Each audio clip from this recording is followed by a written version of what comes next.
বলো জয়মণি, চাচ্চু তোমার উপর কোনো অত্যাচার করেনি? মা বলো বলো, রাজা তোমার উপর কি কি অত্যাচার করেছে? অত্যাচার করেছে, ভীষণ অত্যাচার করেছে।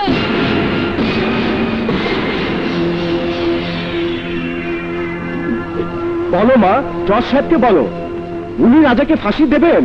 বলো, রাজা তোমাকে কি কি অত্যাচার করেছে? অত্যাচার করেছে অনেক। চাচ্চু আমাকে আদরের সাগর দেখিয়েছে, মমতার নদী দেখিয়েছে, স্নেহময়ের জীবন দেখিয়েছে, যা আমার আব্বু আম্মু পারেনি। আমাদের বাড়িতে সবাই ব্যস্ত, আমার সাথে কথা বলার কারো সময় নেই, কিন্তু চাচ্চু কথা বলেছে। চাচ্চু আমাকে গান শুনিয়েছে, গল্প শুনিয়েছে। এ কি অত্যাচার নয়?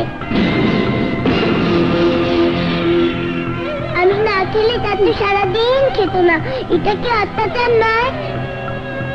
আমি লুকোচুরি খেললে চাচ্চু কেঁদে ফেলতো, এটাও কি অত্যাচার নয়?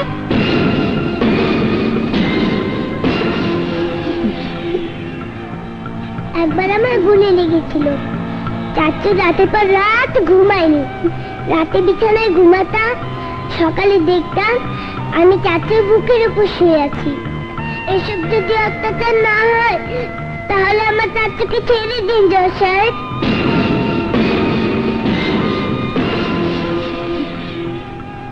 ওই দেখুন জজ সাহেব, আমার চাচ্চু কাঁদছে। খারাপ মানুষরা কি কাঁদে? আমার চাচ্চুকে ছেড়ে দিন জজ সাহেব। আব্বুকে বলে আমার চাচ্চুকে বাসায় নিয়ে যাব। চাচ্চু আমাকে ছেড়ে বাঁচবে না জজ সাহেব, আমিও মরে যাব।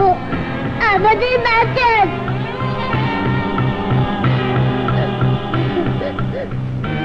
আমার চাচ্চুকে ছেড়ে দিন জজ সাহেব, দয়া করুন জজ সাহেব, দয়া করুন।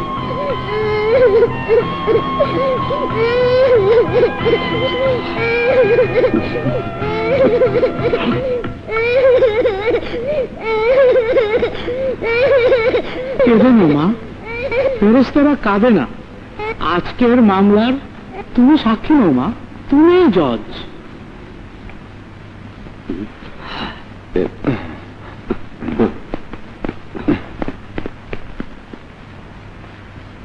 বলো মা, আর কিছু বলবে? হ্যাঁ বলবো।